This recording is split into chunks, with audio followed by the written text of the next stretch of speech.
Chers amis, nous revoilà pour un nouvel épisode sur Genèse 12. Que le Seigneur vous bénisse, j'espère que vous allez bien. Pour ceux qui nous suivent, que vous avez passé une bonne semaine et que vous vous réjouissez avec moi d'étudier encore plus à fond la parole de Dieu et surtout le livre de la Genèse. À ceux qui nous rejoignent également, soyez bénis et que Dieu vous guide, vous inspire.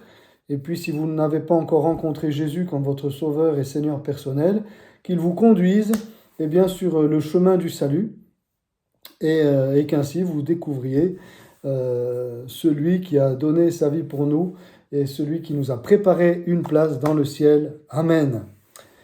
Voilà, alors nous allons sans plus tarder dans le vif du sujet, Genèse 12, donc nous continuons notre étude sur Abraham, son parcours qui nous enseigne beaucoup. Genèse 12, versets 4 et 5, nous nous attarderons sur 4 verbes ce soir qui vont nous parler. Genèse 12, verset 4. Abraham partit comme l'Éternel le lui avait dit, et Lot partit avec lui. Abraham était âgé de 75 ans, 75 ans, lorsqu'il sortit de Charan. Abraham prit Saraï sa femme et Lot, fils de son frère, avec tous les biens qu'ils possédaient et les serviteurs qu'ils avaient acquis à Charan. Ils partirent pour aller dans le pays de Canaan et ils arrivèrent au pays de Canaan. Amen. Voilà. Alors, partir, sortir, prendre et arriver. Partir. Abraham part. C'est un verbe important ici, puisque effectivement j'ai nommé un petit peu cette mini-étude partir pour arriver. Alors ça va de soi, voilà, mais comme on le verra, ça va de soi, mais pas non plus comme forcément on le pense.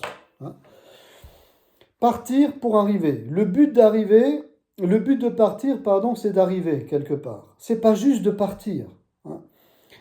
Donc il y a un but là derrière. Quand on part, on ne part pas à l'aveuglette. On l'a déjà dit, mais on le répète. On ne part pas comme ça en ne sachant pas vraiment où aller. Et puis de manière un petit peu cavalière, on part dans un but. Voilà. Eh bien, il part pour aller au pays de Canaan. C'est ça le but, comme on verra à la fin. Mais je relèverai 3 choses importantes sur partir. Déjà, c'est une décision personnelle. C'est une décision qui est mûrie et qui est personnelle. Il part, c'est personnel. On va voir qu'il ne part pas seul, mais en tout cas, il prend cette décision. Dans la vie, c'est comme ça. Abraham nous apprend, notamment par exemple, pour la conversion, pour se convertir, pour donner sa vie à Jésus et pour suivre Jésus, c'est une décision personnelle. Personne ne peut la prendre et n'a le droit de la prendre à notre place. Se faire baptiser, c'est une décision personnelle. C'est pourquoi le baptême bébé n'a pas de valeur. D'ailleurs, il n'est pas biblique. Il faut mûrir sa décision. Parce que s'engager spirituellement, s'engager à servir Dieu, c'est une décision importante, c'est la décision la plus importante que nous puissions prendre dans notre vie. Donc c'est personnel. Partir pour aller où? Eh bien, pour aller, ici pour Abraham c'est Canaan, pour aller servir Jésus, et puis pour aller, on le sait très bien comme on le verra, pour aller un jour au ciel.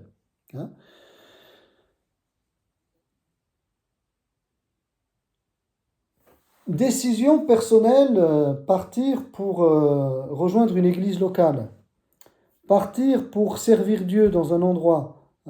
Donc on ne le fait pas pour plaire à notre famille, à des amis, à une copine peut-être. On a une copine et on va prendre cette décision.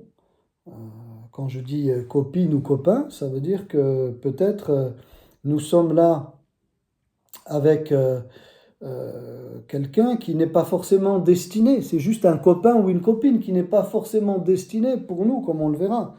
Et donc, il va falloir partir, il va falloir prendre une décision personnelle, eh bien, importante, n'est-ce pas, de mettre de côté toutes ces choses ou ces personnes qui nous retiennent, parce que nous avons décidé, nous, de partir. Ça peut être aussi un mari ou une femme qui ne croit pas, qui voudrait, d'une manière ou d'une autre, nous freiner. Eh bien là, non pas, le Seigneur ne veut pas que nous nous séparions, ce n'est pas cela, mais ils ne doivent pas nous freiner. Si on a décidé de se faire baptiser, on se fera baptiser. Même si notre conjoint n'est pas au Seigneur, elle doit respecter notre décision. Et puis on part aussi, c'est sur un élan de cœur, hein, un enthousiasme. Il y a du bonheur à quitter un endroit pour aller dans un autre, pour aller vers un autre. C'est toujours enthousiasmant quand on part en vacances, il y a toujours quelque chose, hein, euh, voilà, qui brûle en nous, hein, c'est normal. Alors on va dire oui, mais c'est normal, on a travaillé toute l'année et puis là on sait qu'on a droit à nos 2, 3, 4 semaines de vacances, allez hop! Et puis on va partir dans un lieu où on n'est peut-être encore jamais allé, on quitte pour un moment notre domicile et on va ailleurs, on part, les enfants, on part, chérie, on part. Voilà, il y a de l'enthousiasme, hein. Il y a de l'enthousiasme, il y a du bonheur à quitter. Eh bien, Abraham a dû éprouver, bien sûr, ces sentiments-là. Il se sentait, il se savait conduit par Dieu. Et puis, ce verbe est répété 3 fois. Au verset 4, Abraham partit, Lot partit avec lui 2 fois, et puis au verset 5, ils partirent pour aller au pays de Canaan. Donc Abraham, Lot, et puis ensuite tout le monde, ils partirent. Si ce verbe est répété, c'est le verbe le plus répété dans ces 2 versets, 3 fois, c'est le seul à être répété 3 fois, ça veut bien dire que la décision la plus importante, c'est bien de partir. C'est le choix, la chose la plus importante que nous avons à faire, c'est de décider de manière ferme et définitive voilà, que l'on part, hein. On décide de se marier, on quitte ce statut de célibataire pour se lancer dans l'aventure du mariage. On n'a pas eu peut-être encore d'enfants, on est marié, et puis on voudrait avoir des enfants. On se lance dans l'aventure de la famille. On doit déménager comme Abraham, on doit partir pour un autre lieu parce que le lieu où on est célibataire, maintenant on va se marier, on va partir vivre ailleurs, hein.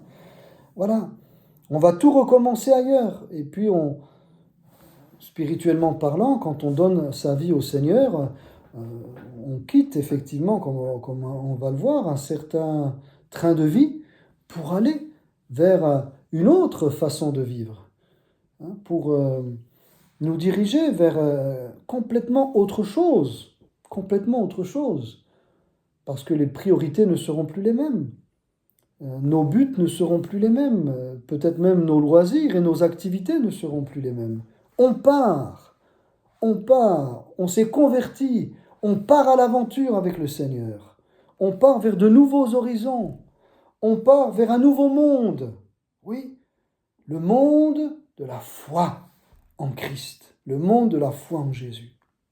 Donc, c'est le plus important quand même, c'est de prendre la décision, hein. J'ai décidé de me marier. Voilà, jusqu'à présent, je n'étais pas marié, mais j'ai pris la décision. C'est quand même le plus important. Parce que si tu ne prends pas la décision, tu as beau dire à ta fiancée je t'aime, je t'aime, je t'aime, ou à ton fiancé je t'aime, je t'aime, je t'aime, très bien, et on fait quoi? On va se marier, mais moi encore je ne suis pas prêt. Bon, alors c'est autre chose. Alors si tu n'es pas prêt, c'est que peut-être tu n'es pas sûr. Alors on va prier, on va encore attendre, et puis lorsque la chose l'a mûri, que ce soit oui ou que ce soit non d'ailleurs.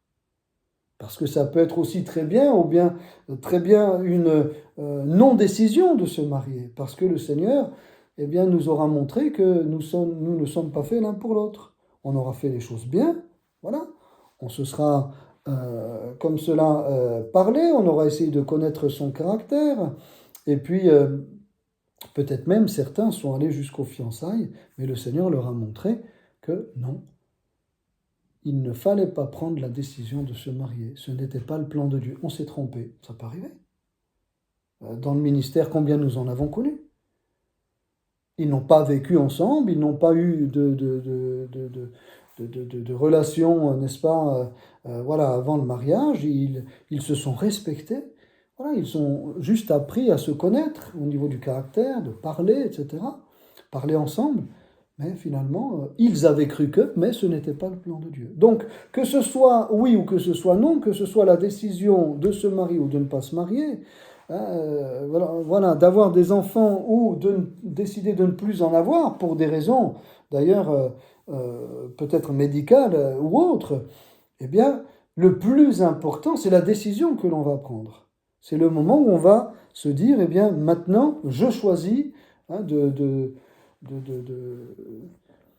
voilà, de marquer ma vie par maintenant une nouvelle étape, que notre vie soit marquée d'une nouvelle étape, que ce soit inscrit là en grandes lettres, et puis marqué au fer rouge, n'est-ce pas, dans le livre de notre parcours de vie.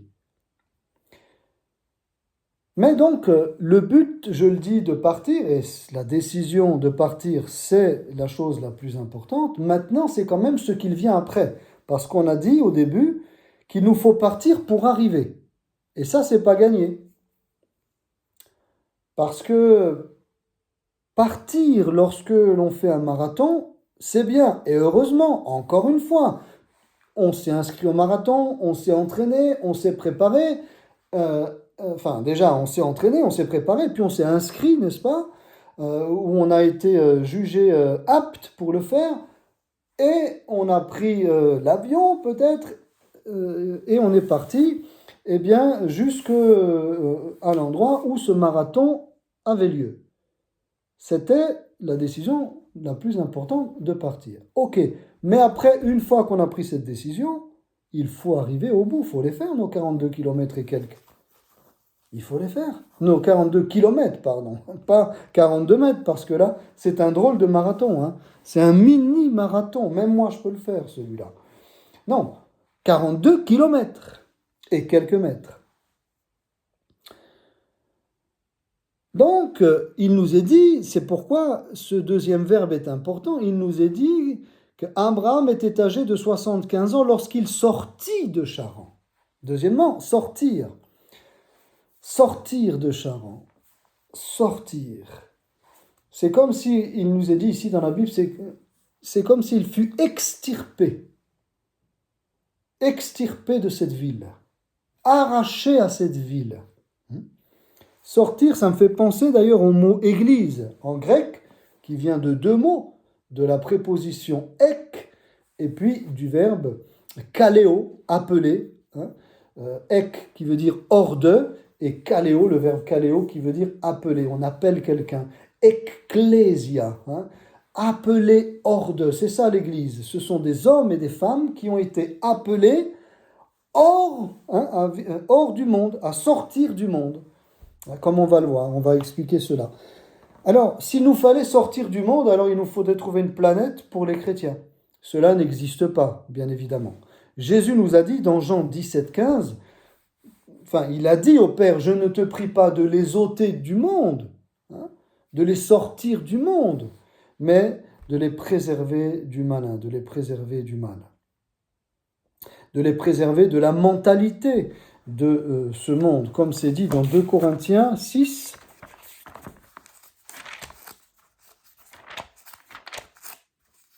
Ah, moi j'aime bien tourner les pages de ma Bible. 2 Corinthiens 6, du verset 16 au verset 18. Paul dit aux Corinthiens, « Quel rapport y a-t-il entre le temple de Dieu et les idoles ? Car nous sommes le temple du Dieu vivant, comme Dieu l'a dit. J'habiterai et je marcherai au milieu d'eux, c'est-à-dire au milieu du peuple d'Israël. Je serai leur Dieu et ils seront mon peuple. C'est pourquoi sortez du milieu d'eux. Et séparez-vous, dit le Seigneur, ne touchez pas à ce qui est impur, et je vous accueillerai. Je serai pour vous un père, et vous serez pour moi des fils et des filles, dit le Seigneur Tout-Puissant. Waouh, quel texte formidable! Donc, il ne s'agit pas de sortir du monde, sinon, où est-ce qu'on devrait vivre, hein? Et ce serait complètement insensé. Non, mais de la mentalité de ce monde, des choses impures, de la mentalité de mensonge, de la mentalité de convoitise, de la mentalité de se concurrencer constamment, de la mentalité de se comparer, de la mentalité de mode, n'est-ce pas, qui n'ont pas lieu d'être chez les chrétiens. Non pas qu'un chrétien ne peut pas être à la mode, mais quelle mode? Quelle mode? Il y a des modes horribles, des modes même sataniques. Donc, il y a des mentalités. Mentalité de faire la fête, c'est quoi cette mentalité de faire la fête? Oui, les chrétiens savent faire la fête. Magnifique. Des fêtes où on ne se saoule pas. Des fêtes où il n'y a pas d'immoralité. Des fêtes où il n'y a pas de jeux qui font plus ou moins référence à l'occultisme, etc. Des fêtes dans lesquelles il y a au contraire de la joie, de l'amitié, effectivement, mais qui sont vécues de manière saine, où il y a des boissons, mais des boissons qui ne vont pas faire du mal à la santé, des boissons qui ne vont pas nous mettre dans un état second, qui ne vont pas nous mettre dans un état de danger si l'on prend la route après. Hein, des boissons, jus d'orange, peu importe quel jus, etc. Mentalité de faire la fête, oui, selon Dieu. Et on peut faire la fête. Et les chrétiens, quand ils font la fête, c'est fantastique. Il y a de la musique, il peut y avoir des danses. Hein, voilà. Il y a des temps de partage extraordinaires, des nourritures, en veux-tu, en voilà. Avec tous les frères et sœurs que l'on a de différentes origines, waouh, je me régale, moi. Ils sont tellement magnifiques, mes frères et sœurs dans cette église locale, ici à Yverdon, magnifiques. Ils sont extraordinaires. Ils nous font toutes sortes de petits plats. Voilà, c'est la fête quand on se trouve ensemble. Quand je vais en visite aussi, c'est la fête. Cet après-midi, j'étais en fête, on nous a préparé un goûter, mais j'en revenais pas. Et puis, ils se le disent. Voilà. Ah, le frère ou la sœur, elle aime ceci, elle aime cela. Alors, s'il vient, tu lui prépareras ci, tu lui prépareras cela. Mais il y a tellement d'amour dans le peuple de Dieu. C'est magnifique, tellement d'amitié. Et on fait la fête ensemble, on partage, on rit, on se taquine. Voilà, des blagues qui sont saines, hein, des taquineries qui sont saines et on rit de bon cœur. C'est ça la fête. C'est ça la fête. Ce n'est pas se saouler, se mettre en danger, mettre en danger les autres, se droguer, n'est-ce pas, vivre n'importe comment. Parce que ce genre de fête-là, n'est-ce pas, vivre à Charan, voilà, ça va un moment, mais ça laisse toujours le cœur vide. Les personnes rentrent à la maison, elles ont le cœur vide. Elles pleurent parfois même elles ont envie de se suicider. Comment c'est possible? Après avoir fait la fête, on a envie de se suicider. Oui, frères et sœurs, oui, chers amis, c'est ce qui se passe dans notre monde. Il ne faut pas faire comme l'autruche, se mettre la tête dans le sable et dire mais non, ça n'existe pas et on continue comme ça. C'est une réalité. Par contre, faire la fête avec des chrétiens, faire la fête selon Dieu, tu rentres à la maison, tu es encore plus joyeux qu'au moment où tu t'es préparé pour aller à la fête, où tu as pris la voiture pour aller à la fête. Donc, c'est ça, sortir de Charan, c'est sortir de cette mentalité du monde. Et parfois même, le Seigneur nous demandera peut-être de sortir d'un lieu. Oui, littéralement, comme Abraham, de sortir d'un lieu, de sortir peut-être même d'un quartier, de déménager d'un quartier où peut-être on risquerait de se compromettre. Parce que c'est un quartier, entre guillemets, malfamé, on va dire, et nous n'avons pas les épaules pour affronter ce qui se passe là dans notre voisinage, pour affronter la mentalité de ce voisinage. Ça peut arriver, même si c'est exceptionnel, parce que Dieu nous a dit d'être forts, Dieu nous a dit de vivre au milieu de ce monde, Dieu ne nous a pas dit d'aller nous mettre dans des endroits où personne ne vit, n'est-ce pas, de nous retirer du monde, etc. D'accord, mais il y a parfois, comme ici, prenons Abraham, pourquoi il est sorti de Charan? Parce que Charan, ce n'était pas le pays promis. Et parfois, pour entrer dans le plan de Dieu, oui, il nous faut déménager. Voilà, il nous faut quitter un lieu. Parfois, il nous faut quitter une entreprise. Il nous faut quitter un poste. Parce que dans cette entreprise, il y a des magouilles. Et on ne peut pas marcher en tant que chrétien dans les magouilles. Eh oui. Eh oui. Eh oui, tout le monde le fait, frère. Tout le monde le fait, pasteur. Ouais, peut-être. Mais ils ne sont pas chrétiens. Oui, mais bon, écoutez, il faut bien vivre, hein, faut bien travailler. Non, non. Si tu veux, si tu es parti, donc tu t'es converti, n'est-ce pas, pour aller servir Dieu, pour plaire à Dieu, pour un jour aller au ciel, pour être sauvé. Donc, tu as bien fait de partir, mais maintenant, il faut sortir. Et si tu dois sortir de cette entreprise, et si tu dois quitter ce poste, mon ami, quitte et pars. Si tu t'es aperçu que ce métier, ça ne peut pas jouer avec ta foi chrétienne. Je suis désolé, il y a quelques métiers qui vont être à un moment donné incompatibles. Incompatibles. Si tu es dans le commerce et que dans cette entreprise dans laquelle tu sers, on te demande sans cesse de magouiller parce qu'il faut ramener, n'est-ce pas, le maximum d'argent chaque semaine à ton patron, hein, quand tu vas faire le débrief avec les autres commerçants, avec tes autres collègues, et tu as la pression et on te dit ben, ça fait rien, voilà, même si c'est plus cher, etc., il faut penser à vous, il faut penser à l'entreprise. À un moment donné, tu vas plus pouvoir travailler. Parce que tu vas être en contradiction avec ta foi. Donc il faudra sortir de cette entreprise ou quitter ce poste. Une relation aussi toxique. Voilà, tu t'es converti, tu es parti dans cette nouvelle aventure avec le Seigneur et tu t'aperçois eh bien que cette personne qui est à côté de toi, elle veut te conduire à vivre dans le péché. Elle ne veut pas de Dieu. Voilà, c'est toujours un sujet de dispute. Et tu n'es pas marié, tu n'es pas fiancé, c'était ta copine, ton copain. Eh bien, le Seigneur peut te demander effectivement de le quitter ou de la quitter. De sortir de cette vie de péché. Parce que tu ne la gagneras pas, parce que tu ne le gagneras pas, parce que lui a pris ou elle a pris une autre décision. Celle de ne pas suivre Jésus. Celle de ne pas suivre Dieu, de vivre comme tout le monde vit. Selon les normes de ce monde, qui ne sont plus du tout les tiennes. Eh bien, il faut assumer. Sortir, il faut s'extirper de là. Il faut s'arracher à cette vie, comme disait un petit peu, à cette vie mondaine, comme disait un petit peu, même beaucoup, Pierre, lorsque la foule lui a dit « Qu'est-ce qu'il faut que l'on fasse maintenant ?» N'est-ce pas, pour être sauvé? Qu'est-ce qu'il faut que l'on fasse? On a entendu le message. Maintenant, concrètement, qu'est-ce qu'il faut que l'on fasse? Sauvez-vous de cette génération perverse et corrompue. Sauvez-vous de cela. Hein? Ça veut dire sortez de cette mentalité du monde. Voilà. Sinon, on risquerait de se perdre. D'ailleurs, le mot Charan, ils sortirent de Charan. Charan veut dire montagnard, route, caravane et petits fruits. Voilà, tout un message là derrière. Hein? Sortir de cette route te conduira à l'enfer. Jésus a dit, eh bien, il y a un chemin qui conduit à la vie et un chemin qui conduit à la mort. Choisis le chemin qui conduit à la vie. Le chemin qui conduit à la mort, tu le laisses maintenant. Tu prends le chemin qui conduit à la vie.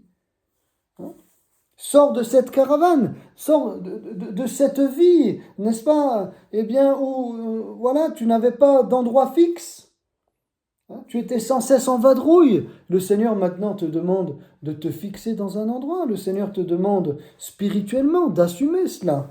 Et puis là, je ne fais pas allusion du tout à nos frères et sœurs du voyage, qui, eux, tout en étant dans les caravanes, servent le Seigneur. Ça n'a rien à voir. Hein, là, je parle de manière symbolique.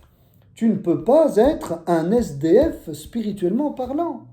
Tu ne peux pas être un sans domicile fixe, spirituellement parlant. Tu ne peux pas être un vagabond, spirituellement parlant. Il te faut trouver une patrie, il te faut trouver une famille, il te faut trouver, eh bien, un Seigneur, n'est-ce pas? Il te faut trouver un maître, il te faut trouver un père, il te faut trouver, eh bien, un refuge. Alléluia. Donc, à Charan, c'est pas possible. Hein. Voilà. Et puis Charan, petit fruit, voilà, jusqu'à présent, tu as apporté du fruit. Des petits fruits, quoi. Hein, des petits fruits, mais le Seigneur te demande et t'appelle à porter beaucoup de fruits. Des bons fruits. Pas des petits fruits, des bons fruits. Des bons fruits. Alléluia. Et à quitter peut-être aussi cette vie de montagne où il y avait toutes sortes de bêtes sauvages, n'est-ce pas? Où tu étais à la merci des loups, tu étais à la merci de toutes sortes de dangers. Le Seigneur te demande de sortir là.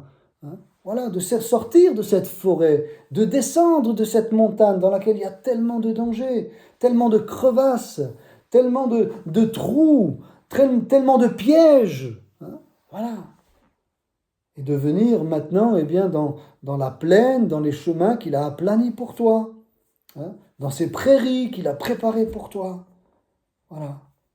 Donc il faut bien sortir, il faut s'arracher, n'est-ce pas, à la mentalité de ce monde et parfois même s'arracher à des endroits, s'arracher à des personnes, s'arracher oui, à des influences, hein, voilà, s'arracher à des habitudes, s'arracher à des vices, s'arracher à toutes sortes d'addictions, s'arracher avec bien sûr l'aide du Seigneur, mais ça dépend toujours de nous. Ça dépend toujours de nous. La plus grande décision, c'est pas celle de Dieu, c'est la nôtre.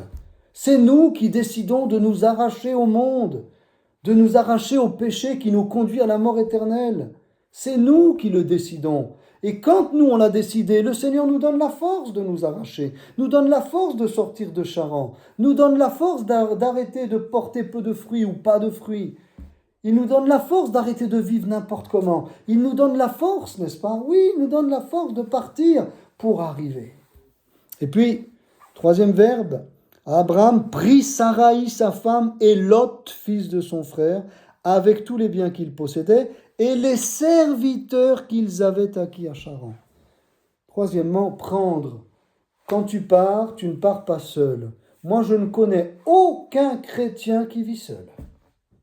Ça n'existe pas. Jésus lui-même n'a pas vécu seul. Il était entouré de ses disciples, il était entouré aussi de toutes celles et ceux qui l'écoutaient. Jésus ne s'est jamais enfermé dans un endroit, dans une cabane, n'est-ce pas, à l'abri de tout le monde, voilà. Et puis, passant son temps à prier et à jeûner pour que le monde soit sauvé. Jésus était au milieu du monde, il était dans ce monde. Il fréquentait les plus infréquentables qui voulaient être sauvés, qui étaient intéressés par son message, n'est-ce pas? Jésus lui-même, c'était pas un ermite, Jésus. Non, Jésus n'était pas un ermite. Jésus était le plus sociable qui soit. Et quand il nous appelle pas à devenir des ermites. Il ne nous appelle pas à dire, voilà, j'ai la vérité, j'ai rencontré le Seigneur, voilà, et bien maintenant, en tant que chrétien, je vais me séparer de tout le monde et je vais vivre seul. Non, Abraham, il est parti, alors déjà avec sa femme, hein, c'est déjà bien aussi, lorsque l'on part, lorsque l'on sert Dieu, de le servir avec sa femme. Et que ce ne soit pas quelque chose qui lui soit imposé. Hein, voilà. Abraham prit Sarai, sa femme. Hein. Et Lot, il l'a pris aussi, même si par la suite, ils devront prendre chacun leur chemin. Mais là, c'était le plan de Dieu qu'ils partent ensemble. Hein. Même si après, Lot a changé d'avis. Voilà. Mais sur le coup, Lot, lui aussi, avait pris la bonne décision. Et Abraham, vous voyez, il a pris Lot avec lui, il a pris son neveu. Mais il avait aussi des serviteurs. Il nous est dit, pas beaucoup plus loin, hein, il nous est dit au chapitre toujours de la Genèse 14, au chapitre 14, au verset 14, donc Genèse 14, 14, dès qu'Abraham eut appris que son frère avait été fait prisonnier, voyez son frère alors que c'est son neveu, c'est beau, hein, il arma 318 de ses plus braves serviteurs, nés dans sa maison, et il poursuivit les rois jusqu'à Dan. Il divisa sa troupe pour les attaquer de nuit, lui et ses serviteurs. Il les battit et les poursuivit jusqu'à Shoba, qui est à la gauche de Damas. Il ramena toutes les richesses. Il ramena aussi Lot, son frère, avec ses biens, ainsi que les femmes et le peuple. 318 de ses plus braves serviteurs. Donc ça veut dire qu'il avait plus de 318 serviteurs, sans compter les serviteurs de Lot. Vous vous rendez compte? Il était entouré. Il était entouré. Il a emmené dans son appel tous ces gens-là. C'est formidable. Sa femme, son neveu, et puis ses serviteurs à lui et les serviteurs de Lot. Hein? Donc, combien ils étaient? Si Lot en avait au moins la moitié de ce que Abraham en avait, c'est-à-dire 150, ils étaient entre 450 et 500. Vous imaginez? Aujourd'hui, c'est déjà une grande église, 400 personnes. 400 personnes. Au bas mot, 400, entre 400 et 500 personnes. C'est déjà une bonne église, en tout cas pour chez nous, ici en Suisse et en Occident. Donc, il n'est pas parti tout seul. Hein. Et ça, c'est vraiment quelque chose d'important. Quand nous nous convertissons au Seigneur, quand nous avons donné notre vie au Seigneur, ou quand nous entrons dans notre appel, quand nous nous marions, quand nous avons des enfants, quand nous entrons dans un service quelconque, nous sommes entourés. Même si nous sommes mariés, nous avons des amis, d'autres couples, d'autres familles.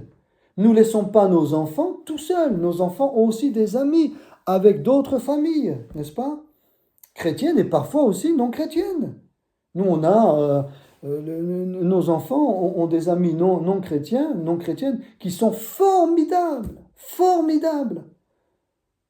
Qu'ils ont, parfois même, on se dit, mais c'est étonnant de voir ce que Dieu met aussi dans le cœur de ceux qui ne lui appartiennent pas encore, en amitié, en gentillesse, en générosité. Combien nous-mêmes, les chrétiens, on a à apprendre parfois des non-chrétiens. Ils nous donnent parfois des leçons de vie. Vous voyez? Ils sont simples, on ne va pas chercher midi à 14h, etc. Voilà. Alors on apprend.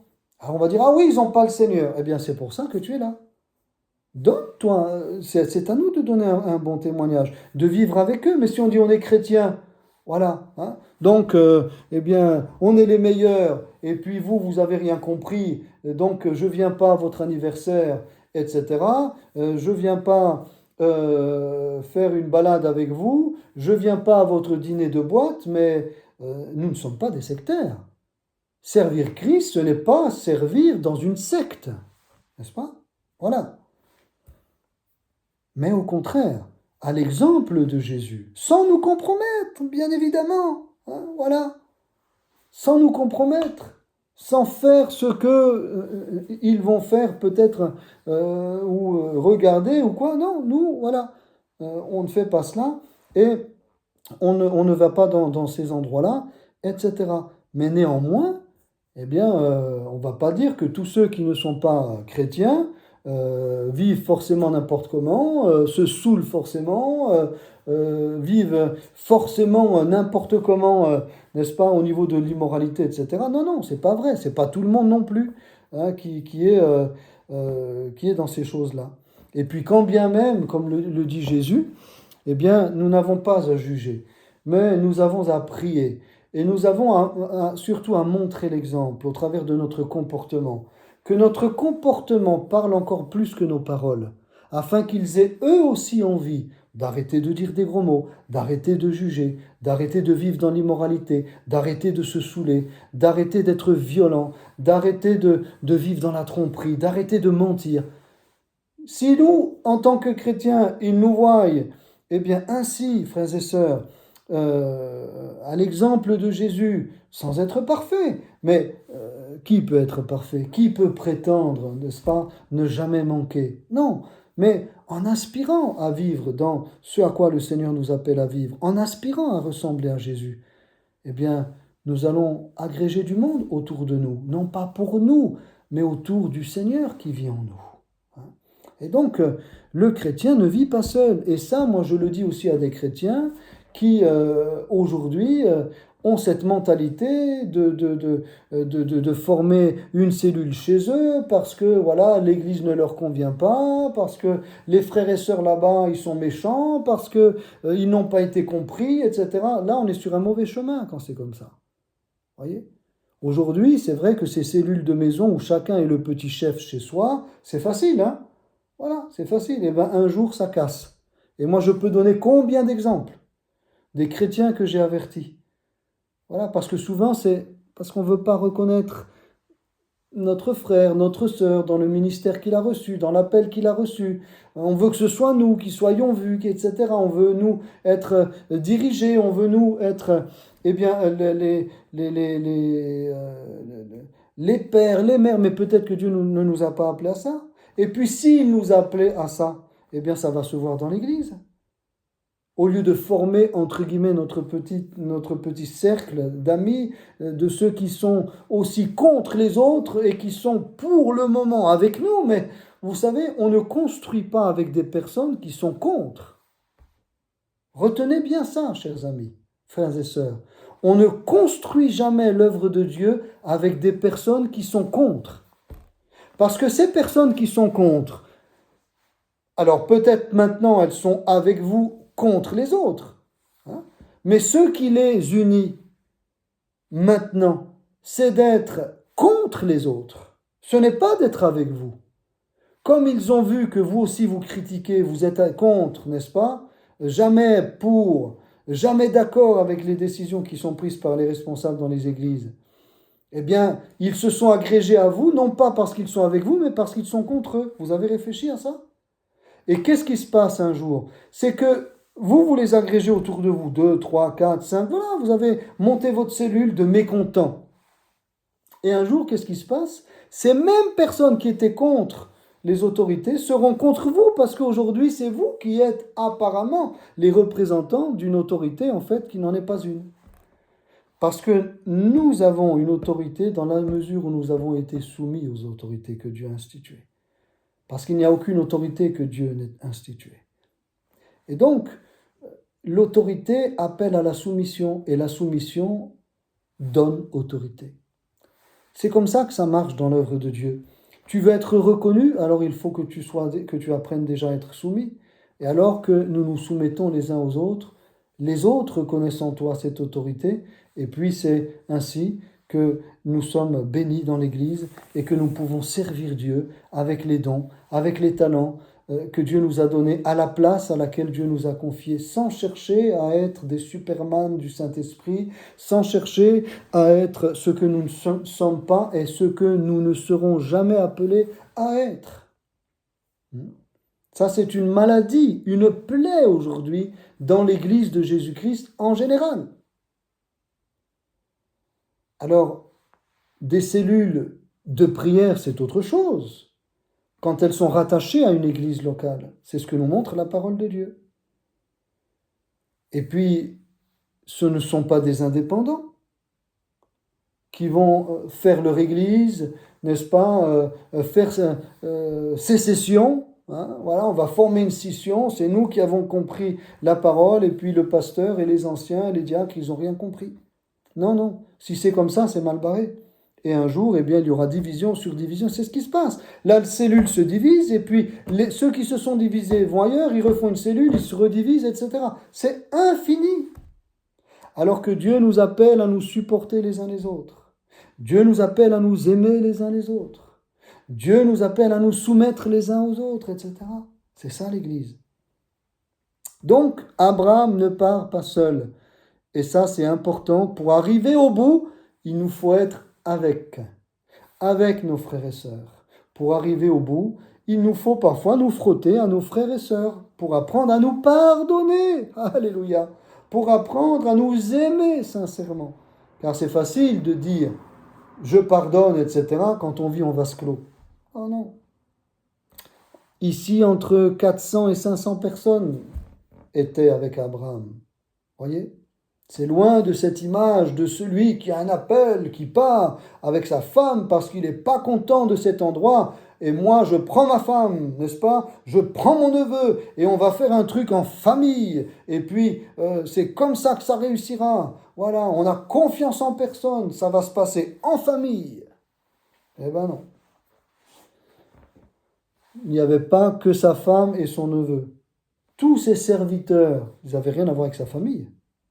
C'est vrai qu'ils étaient nés dans sa maison. Pour les plus braves, la Bible nous dit 318 de ses plus braves serviteurs nés dans sa maison. Voilà. C'était des amis. Et puis, il y en avait d'autres qu'ils avaient acquis à Charan, avec tous les biens qu'ils possédaient et les serviteurs qu'ils avaient acquis à Charan. Donc ceux-là, ils n'étaient pas nés dans la famille. Ils n'étaient pas de la proche parenté, je veux dire. Puisque ça, c'était à Ur, en Chaldée, en Irak. Mais maintenant, à Charan, ils avaient acquis d'autres serviteurs. Voilà. Donc, ceux-ci, c'était des hommes et des femmes qu'ils avaient rencontrés 1000 kilomètres plus loin, entre la frontière de la Turquie et de la Syrie. Voilà. Le Seigneur nous appelle à nous entourer, à nous épauler. Il faut que l'on soit entouré et épaulé, parce que sinon, on peut perdre la tête. Nos frères et sœurs sont pour nous des garde-fous. Nos frères et sœurs sont pour nous également des protecteurs, des hommes et des femmes qui nous protègent. Voilà. Et c'est ça l'Église. Et il ne s'agit pas de se dire on est d'accord sur tout, sur tous les points, sur tout, etc. Non, il y a certains points secondaires, parce que sur la doctrine fondamentale, les doctrines fondamentales de la parole, on va être d'accord, doctrine du salut, etc. Mais sur des points, comme dit Paul, des avis sur des points secondaires, etc., eh bien, on est différents, on va se respecter, on a des dons différents, et on va apprendre les uns avec les autres. Mais se dire, je vais servir Dieu tout seul, c'est faux. Voilà. Je vais faire les choses en famille uniquement, c'est faux. Non, ça c'est faux. C'est pas juste. C'est pas juste. Et ça, derrière ça se cache beaucoup d'orgueil, un esprit sectaire et un grand danger, n'est-ce pas? Un tapis sur lequel le diable veut que nous marchions pour un jour nous tirer le tapis sous les pieds et nous faire tomber, tout simplement. Nous faire tomber. Je donnais par exemple pour notre formation pastorale, dans les assemblées de Dieu, et merci Seigneur pour cela, nous ne sommes pas restés dans une seule église. On a débuté dans une œuvre, et puis ensuite, on a dû déménager. Et plusieurs fois, une fois on est resté une année dans un lieu, ensuite on a dû redéménager. Pourquoi dans cette formation, que moi je salue d'ailleurs, pourquoi il y a tant de déménagements qui sont demandés? Parce que justement, dans le cadre de la formation, on nous apprend, n'est-ce pas, à, si vous voulez, ne pas former autour de nous une petite cour. Voyez? Pour que les gens s'agrègent autour de nous et qu'on passe pour être les Superman, les big boss, voilà. Voilà. Parce qu'une fois que tu quittes et que tu vas dans un autre lieu, tu laisses de côté tous tes amis, tes frères et sœurs, etc. Et on allait dans une autre région ou dans une autre ville où on ne connaissait personne. Donc il fallait se refaire des amis, etc. Et une fois que c'était fait, on allait encore ailleurs. Alors, le fait de s'entourer, puis aujourd'hui, quand on va en France ou même en Suisse ou dans d'autres endroits, en Italie ou ailleurs, en Norvège ou ailleurs, en Israël, bon, peu importe, eh bien, on se réjouit. Parce que dans tous ces endroits-là, on a servi d'une manière ou d'une autre le Seigneur. Voyez? Mais quand on cherche notre intérêt, eh bien, on ne va pas essayer de perdre quelque part nos repères. On va tenir à ces repères. On va tenir, par exemple, à rester dans un lieu parce qu'on connaît, parce qu'on y a fait toute une vie. Ou, au contraire, on va tout envoyer valser, comme on dit, passez-moi l'expression, et puis on part ailleurs où personne nous connaît. Et là, on va travailler pour absolument nous entourer de personnes et puis rester là et se fixer ensuite là, dans ce lieu où tout le monde nous aura reconnus. Non, non, ça ne joue pas. Donc on voit qu'Abraham nous apprend beaucoup de choses. Le parcours d'Abraham nous apprend beaucoup de choses. Nous sommes étrangers et voyageurs sur cette terre. Arrêtons de nous attacher à une terre, à une maison, à un lieu, à une ville, à un village, à un pays même. Je le disais cet après-midi en visite, nous sommes Italiens de génération en génération. Ok, mais si on monte encore plus loin, ça change. Hein. On n'est plus italien, on est autre chose. Ok, très bien. Et alors? Que tu sois autre chose, que tu sois italien, que tu sois français, que tu sois suisse, mais ne soyons pas des patriotes, comment dire, susceptibles, des patriotes à outrance. Voilà, on aime le pays dans lequel on est, on prie pour le pays dans lequel on est, alléluia, mais nous sommes, des citoyens de la cité céleste. On ne doit pas s'attacher à cette terre. Et moi, comme je le disais donc souvent, comme je l'ai dit encore cet après-midi en visite, je suis italien, mais voilà, gloire à Dieu. Peut-être que quand l'Italie va jouer, et certainement que quand l'Italie va jouer, eh bien il va se passer quelque chose quand l'Italie va jouer au foot. Ok, bon, c'est des choses de cette terre d'ici-bas. Hein, voilà. Mais maintenant, est-ce que je vais revendiquer que je suis italien, voyez, et puis que les Italiens sont les meilleurs, que les Italiens ceci, les Italiens cela? Vous pouvez demander même à ma femme. Hein. Je parle jamais de l'Italie, voilà, je parle du pays où je suis, que j'aime, la Suisse. Dieu nous a envoyés ici, et on bénit ce pays, et on dit merci au Seigneur pour ces montagnes, ces prairies, ces frères et sœurs, ce peuple magnifique, ces lois, etc., qui sont établies dans ce pays et qui permettent à ce pays d'aller bien. Il y a des choses qui ne vont pas. Ok, on pourra toujours trouver des choses qui ne vont pas. Mais moi, je bénis le pays dans lequel je suis. Puis je bénis la France, le pays dans lequel on a vécu, et peut-être un jour dans lequel on retournera. Dieu seul sait. Mais on ne va pas revendiquer, vous voyez, eh bien, une nationalité, voilà, pour nous agréger autour de nous des Italiens ou que sais-je. Il faut arrêter ces enfantillages. Ce sont des enfantillages. Voilà. Nous sommes citoyens des cieux, peu importe le pays dans lequel nous sommes nés et peu importe le sang qui coule dans nos veines. Le sang qui coule dans nos veines, de toute façon, il vient d'Adam. Hein. Voilà. Voilà, quelle que soit la race, comme on dit, à laquelle on appartient, on vient tous d'Adam et Ève. Hein. Voilà. Hein. Donc, ce sont tous des enfantillages, ces choses-là. Comme Paul le disait aux Juifs, n'est-ce pas, qui étaient excessivement patriotes, calmez-vous, calmez-vous. Moi, avec les Grecs, je me suis fait grec, etc. Donc, voilà. Et il savait, lui, d'où il venait. Mais c'est pas ça qu'il revendiquait. Tout ce pédigré racial, etc. Mais Paul, il a dit, mais tout ça, moi, je l'ai considéré comme des déchets. Vous vous rendez compte ce qu'il dit, Paul? Tout ça, pour moi, c'est comme des déchets. Pour gagner Christ. Pour gagner Christ. Et il y en a, ils s'attachent à leur nationalité, à leur carte, à leur pays, etc. Mais arrêtons, ce sont des enfantillages. Et donc, ceci nous empêche d'être aussi large d'esprit, n'est-ce pas? Et on se recroqueville sur des églises ethniques, etc. On veut que ce soit que des Italiens, que des Portugais, des Brésiliens, des Espagnols, des Arabes, des Juifs, des Africains, que sais-je. Et puis sorti de là, on est complètement perdu. Mais c'est pas ça l'appel d'Abraham. Hein. L'appel d'Abraham, c'est pour toutes les nations. Lui, le Juif, pour toutes les nations. Voilà. Hein?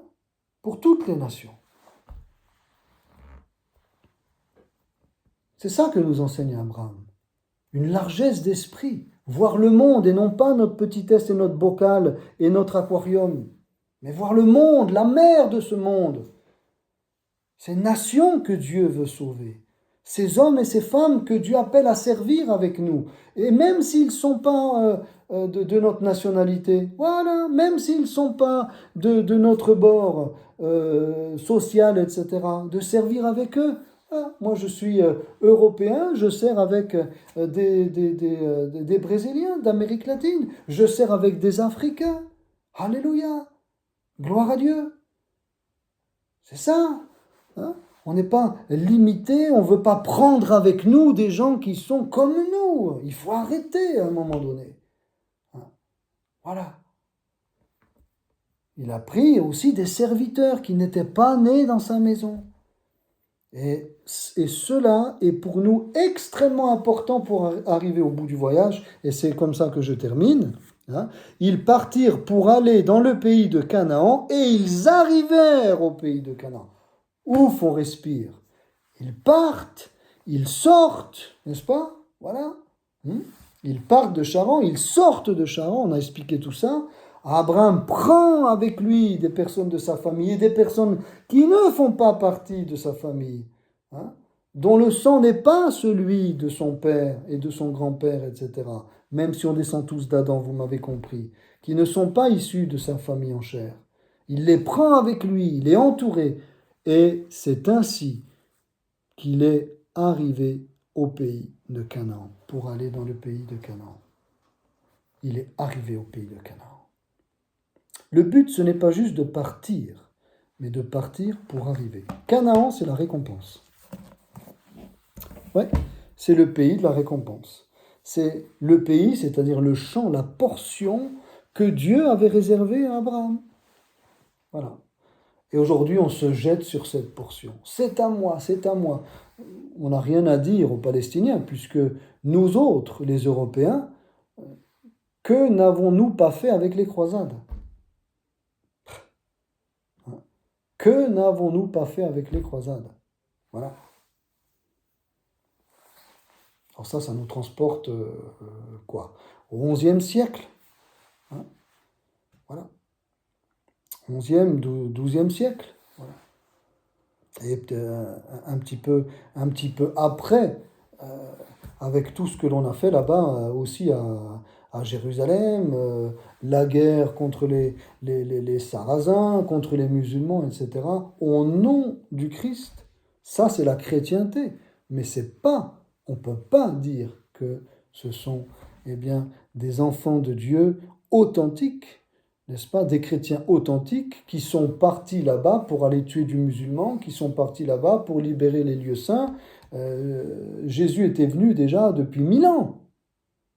Il avait donné ce message d'amour tel que nous le connaissons aujourd'hui. Comment a pu-t-on faire la Saint-Barthélemy? Alors, des fois, on s'étonne que les gens nous disent « Ah oui, mais bon, avec toutes les guerres de religion qu'il y a eu, puis les protestants, les catholiques, etc., les musulmans avec les chrétiens et les juifs, moi, je veux rien de Dieu parce que Dieu, c'est que des guerres, ça a amené que des guerres. » Alors, vu comme ça, c'est sûr que quelqu'un qui réfléchit pas vraiment, il se dit « Mais c'est vrai, les religions ont amené la guerre. » Oui, les religions, effectivement. La chrétienté. Mais la foi en Christ et des chrétiens nés de nouveau, ils n'étaient pas, je vais vous dire, dans les croisades. Hein. Ça, je peux vous le dire. Ils n'étaient pas dans la guerre en Irlande entre protestants et catholiques. Ils se sont retirés de là. Hein. Voilà. Ça, c'est clair et net. Pour Israël, Dieu, et pour Abraham et Israël, après, par la suite, le peuple d'Israël, Dieu leur a donné cette portion, ce champ. Voilà. Il leur a donné des dons, il leur a donné un service, un appel. Voilà. Et bien c'est ça Canaan, c'est la récompense. Voilà. Abraham, tu es parti, etc. Tu es sorti d'eux, tu t'es entouré, et maintenant tu es arrivé. Récompense. Canaan, c'est à toi. Ce pays, il est à toi. Il est petit, pas grand, hein, un tout petit pays. Deux départements français, je crois. Hein, pas grand. Voilà. Mais c'est à toi. C'est ta récompense. Eh bien, c'est la même chose pour toi et moi, mon frère. Dieu t'a destiné à aussi être récompensé. Je parle sur terre, hein, sur terre. À être récompensé sur terre. Voilà. Dieu a une portion pour toi. Dieu a un champ pour toi, un champ d'activité, un champ de travail pour toi. Dieu a des dons pour toi. Dieu veut te récompenser ici-bas. Regardez Pierre, quand Pierre a dit, Seigneur, nous on a tout quitté pour te suivre, qu'est-ce qu'il adviendra de nous? On a tout quitté pour te suivre, Seigneur. Et Jésus de lui répondre, il n'est personne qui ayant quitté sa famille, ses biens, ses terres, ne reçoive ici-bas au centuple. On croit l'évangile ou on ne croit pas, hein. Ne reçoive ici-bas au centuple de ce qu'il a quitté, de ce qu'il a perdu, de ce à quoi il a renoncé. Des terres, il dit même des terres, etc. Des maisons, il dit des frères, des sœurs, etc. Je donne juste un exemple. Ma femme me disait, donc ses parents étaient missionnaires 17 ans au Zaïre. Et je salue tous les Zaïrois, Congolais, voilà, tous nos amis africains. Il y a vraiment des hommes et des femmes de Dieu en Afrique remarquables, remarquables. Et ils ont servi Dieu là-bas pendant 17 ans. Et ma belle-mère, si vous voulez, avait hérité d'une certaine somme de la part de ses parents parce qu'ils avaient vendu des appartements. Et puis ma belle-mère avait hérité d'une somme assez conséquente. Alors elle aurait pu se dire, bon, je vais mettre cette somme de côté, on va mettre ça sur un compte en banque, et puis comme ça sera à nous, et puis après ça passera à nos enfants, etc. Elle aurait très bien pu, hein. Elle n'aurait pas péché en faisant ça, pas de problème. Mais elle s'est dit, on va partir en Afrique. Et là-bas, voilà, les Africains, surtout là où ils allaient, à 200 km de Kinshasa, dans un lieu complètement paumé et isolé,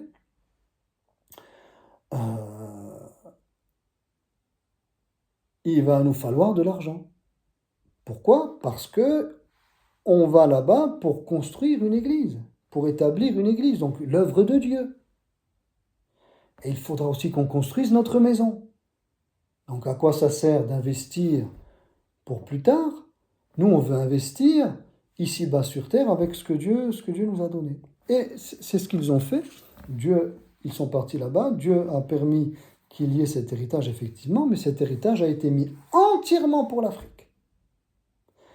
Et grâce à cet héritage, ils ont pu effectivement acheter les matériaux qu'il fallait pour construire l'œuvre de Dieu sur place et leur maison. Ils avaient 4 enfants quand même. Ils avaient 4 enfants. Marianne est l'avant-dernière, la 3e. Ils avaient 4 enfants, 2 garçons et 2 filles. Alors pourquoi je vous dis ça? Parce que la maison qu'ils ont construite là-bas, et puis les Africains ont donné un coup de main, c'était formidable de voir ça. Ils ont construit ensemble avec les Africains. Et puis avec les Africains, ils ont construit l'église. Eh bien, ma femme m'a dit, quand on est rentré d'Afrique, en France, on n'a jamais plus retrouvé une maison telle que nous avons habité là-bas.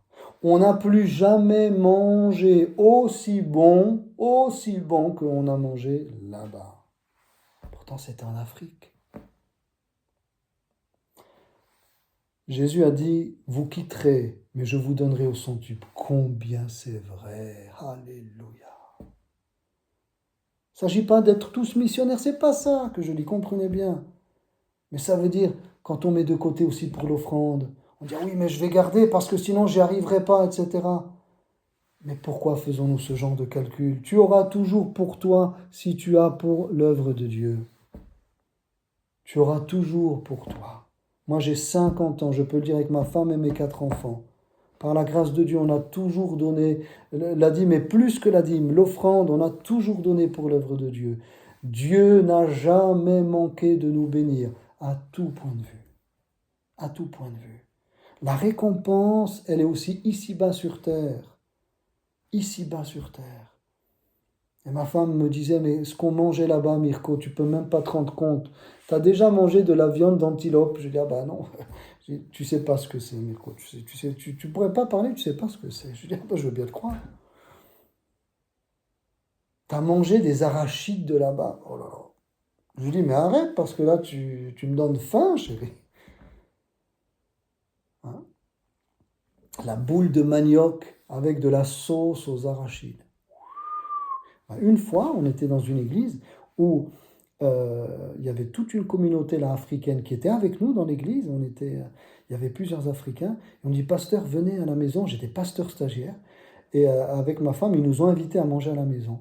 Et ils avaient su, parce que ma femme, elle est incroyable, ils avaient su par ma femme que j'aurais aimé goûter une fois ce fameux manioc à la sauce d'arachide dont m'avait tellement parlé Marianne. Eh bien, ces Africains nous ont fait ce plat-là ce soir-là.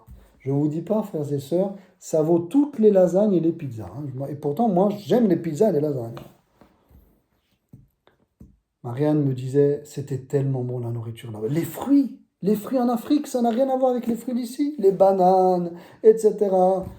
C'était merveilleux. Pourtant, c'était l'Afrique. On pourrait dire, ah oui, mais c'est pauvre, etc. Mais arrêtons avec ces clichés. Arrêtons avec ces clichés. Et les Africains étaient tellement contents. Elle me disait, Mirko, mais là-bas, l'amitié, c'est tellement beau. Parce qu'ils n'ont rien, ils n'avaient rien. C'est en pleine brousse. Ils n'avaient rien. Ils jouaient avec des cailloux, ils jouaient avec des morceaux de bois. Ils jouaient à se poursuivre, à se cacher. Toujours le sourire. Formidable. Ils avaient le Seigneur, ces Africains. On leur avait annoncé la parole de Dieu. Les baptêmes, ça prenait 2 à 3 heures le dimanche après-midi, tellement il y en avait. 2 par 2, ils devaient les baptiser. Nous, quand on fait ici en Occident, pour l'instant, avant que vienne ce beau réveil que Dieu a préparé, alléluia, pour la Suisse et l'Europe, mais avant que vienne ce réveil, eh bien, il y a bien sûr des baptêmes, mais ça n'a rien à voir avec ce qui se passe dans des pays qui ont été visités par le Saint-Esprit, comme en Afrique. Parce que nous ne sommes pas encore dans cette période de réveil, c'est clair, mais ça va venir, alléluia. Mais donc, pour l'instant, vous voyez, on pourrait dire, bien, oui, en Afrique, eh bien, Marianne, elle a vécu dans une maison magnifique, elle a vécu dans une belle église, elle a bien mangé, elle a eu de belles amitiés, et des choses qui aujourd'hui, eh bien, sont pour elle des souvenirs qu'elle va porter jusqu'au jour où elle sera auprès du Seigneur. Cette Afrique, elle est là dans son cœur, et pour la vie. Parce que ses parents ont compris qu'il fallait partir pour l'Afrique, partir pour le Zaïre, partir pour être à 200 km de Kinshasa, partir pour aller être en brousse, par amour pour ces Africains, par amour pour ces hommes et ces femmes qui ne connaissaient pas, eh bien Dieu, mais qui connaissaient la sorcellerie, qui connaissaient les faux dieux, qui connaissaient toutes ces pratiques-là, et qui avaient besoin de connaître l'amour de Dieu. Et Dieu leur a donné donc d'être récompensés déjà sur cette terre.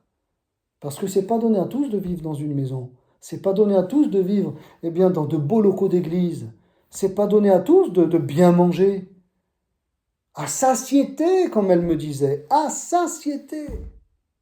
Ce n'est pas donné à tous. Quand vous pensez qu'aujourd'hui, en France, frères et sœurs, des personnes qui font des études et beaucoup de jeunes mangent un repas par jour en France.